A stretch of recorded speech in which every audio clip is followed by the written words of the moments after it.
Hello everyone. Today we are going to talk about a comedy romance film called The Pod Generation from 2023. Enjoy your viewing.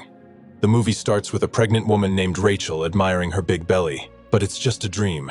When she wakes up, she uses her AI voice assistant to prepare breakfast and coffee for her beloved husband Alvi, and then goes to work. In his wife's absence, Alvi works in the workshop growing plants. Rachel tells the meeting about the company's successes and that artificial intelligence will soon become even smarter and penetrate all areas of life. Artificial intelligence methodically and systematically destroys natural stupidity. After the meeting, she is called by her boss to talk about a promotion. Among other things, the boss is interested in Rachel's family life and asks if she plans to have children. Back at her office, Rachel is taking care of business when she receives a message from the Womb Center, a family planning and artificial insemination center. They have an opening, and she makes an appointment to discuss the details. As Rachel thinks about the unexpected news, she turns to her friend and colleague Alice. Instead of finding out who Alice is and where she lives, the friends discuss the fact that Rachel hasn't said anything to her husband, who is a strong supporter of old ways and natural pregnancy. In her anxious thoughts, Rachel goes to her therapist, a giant eye controlled by artificial intelligence. The woman fears that her husband will not like the fact of her planned pregnancy, but the psychologist convinces her that there is nothing to fear because progress is not standing still. She returns home, where Alvi tells her how he spent the day. He managed to convince one of his students to try a real fruit plucked straight from the tree, which is a feat in today's sterile world. Rachel never dares to tell him what happened. On the appointed day, Rachel goes to the Womb Center. The head of the corporation speaks from the big screen. After that, Linda, an employee of the center, gives the clients a tour, telling them how artificially carrying a fetus in a special capsule allows women to throw off the yoke of patriarchy from their shoulders and devote their lives to their own interests. At the end of the tour, Rachel is asked to make a deposit so that the expensive equipment does not stand idle in case she refuses the service. In the evening, Alvi raises the issue of debiting the funds, and his wife has no choice but to tell him about her visit to the center. However, her husband is not yet ready to become a father, especially in such a modern way. To convince him, Rachel takes her husband to visit Alice. She is also expecting a baby with a capsule that allows her to build a career. But even so, Alvi still has doubts because he doesn't like taking on the role of a caretaker. Rachel then refers him to her therapist, but the adherent of old views is disturbed by communicating with a soulless mechanism. After a while, realizing how important this decision is for his wife, he agrees to a pregnancy in a capsule. When they sign the contract at the center, it turns out that the man's participation is not necessary at all, and they could have done with only female biomaterial, but then a girl would have been born. After signing the contract, Linda shows her clients a visualization of the fertilization of the egg. Next, the happy future parents are shown the flask, and then the process begins. When Rachel's parents find out about the planned addition to the family, they offer to sell their summer house on a remote island, but Alvi is categorically against it, because he likes this place because it has real nature. And Rachel is used to city life and hates going to this cottage. The days fly by. The egg develops in the capsule. Rachel learns a special app to control it, but Alvi is skeptical, and he even refuses to recognize the embryo until it forms a heart.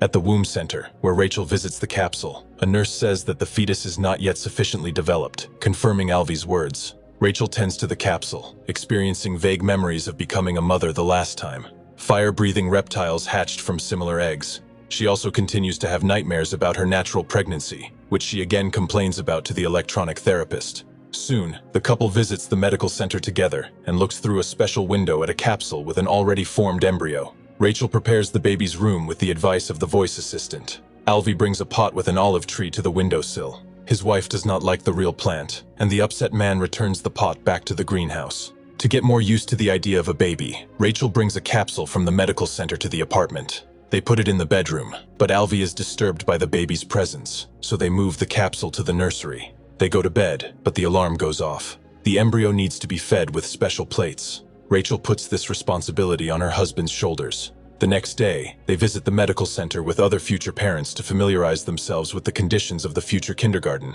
It turns out that in the future, children don't even do artwork because artificial intelligence does it for them, and they only comment on the results. Days pass. Alvi is forced to keep an eye on the capsule, spending more and more time with it. Gradually, he feels some fatherly feelings for his unborn child. He carries it around in a special carrier, reads its stories, takes it for walks, swings it on a swing, and even takes it to work. While watching a documentary about penguins in the evening, Rachel notices that her husband has become sentimental. She begins to be jealous of his child. While visiting Alice, Rachel discusses her husband's strange behavior and her dreams with her friends, but she does not find peace of mind. So they turn to a therapist to find a compromise and reach an agreement. The robot suggests connecting directly to the embryo to begin working through psychological trauma and parental influence before birth. To get closer to the unborn child, Rachel brings the capsule to work. However, the presence of the device has a negative impact on other employees. Alice, on the orders of her superiors, asks her friend to put the capsule in a special storage created in the office for such cases. After staying late at work, Rachel is late for a family seminar for expectant parents at the womb center. Once completed, Linda asks the couple to leave their capsule in their possession.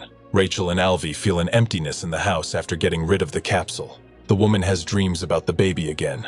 Emotional instability makes her reconsider her views. In the middle of the night, she goes to the greenhouse and moves the olive tree to the nursery. During her next visit to the medical center, Linda is told that their policy has changed, and now they don't want to wait for the baby to hatch out of the capsule on its own, but rather set a birthday for it. This allows them to release the capsules at the right time to pass them on to the next parent, rather than waiting extra days. The couple does not like this approach, but everything is spelled out in the contract. Linda hands them special pills that the baby will need after birth to help her sleep well. On their way out of the medical center, the parents-to-be stumble upon a rally of radical feminists against the use of capsules in the reproduction process. Alva gets an idea and returns to the center to sneak his capsule home. At night, Rachel has a dream that she comes to a giant supermarket selling babies. Some of them are even discounted.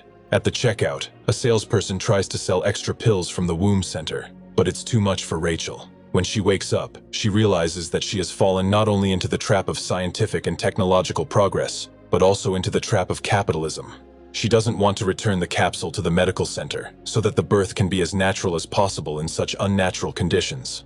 She takes out her suitcases and starts packing to go out of town to a summer cottage on an island. Alvy is forced to agree with his wife. He goes to Linda to discuss the prospect of giving birth at home. However, the company's representative is categorically against it because the capsules are expensive and must be returned, so it is better not to deviate from the terms of the contract. In addition, a special code is required to open the artificial egg. Unable to find human understanding, the couple secretly leaves for the countryside. There they walk among the picturesque nature, enjoying the clean sea air, birdsong, and greenery. Alvy gives his wife a lecture on lichens, and she gradually gets used to the sunrises and sunsets. A few days later, the capsule's recharging station stops powering it because the womb center has remotely disconnected it. Rachel, in a panic, suggests returning immediately before the baby inside dies without power. However, the battery lasts for 48 hours. Alvy convinces his wife to wait because the baby is about to be born. In the early morning, the light bulb signals the baby's readiness to enter life, but the capsule cannot be opened without a special code. Rachel tries to guess the code, but is unsuccessful. Then Alvy makes a radical decision to open the capsule with a hammer. Carefully, he opens the capsule and takes out the baby, handing it to the happy mother. The next morning, Rachel wakes up to find the baby asleep. She carefully puts the remains of the capsule in a cardboard box and takes it to the post office on her bicycle. After sending the precious equipment to its owners, she returns home and goes to bed with her husband and baby, smiling happily.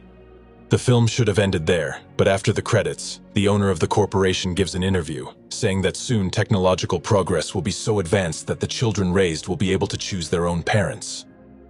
If you have watched the video so far, you should know that I am happy to have viewers like you. Thank you for watching to the end. Subscribe to the channel and follow the news. Klontsak Recapped was with you. See you soon.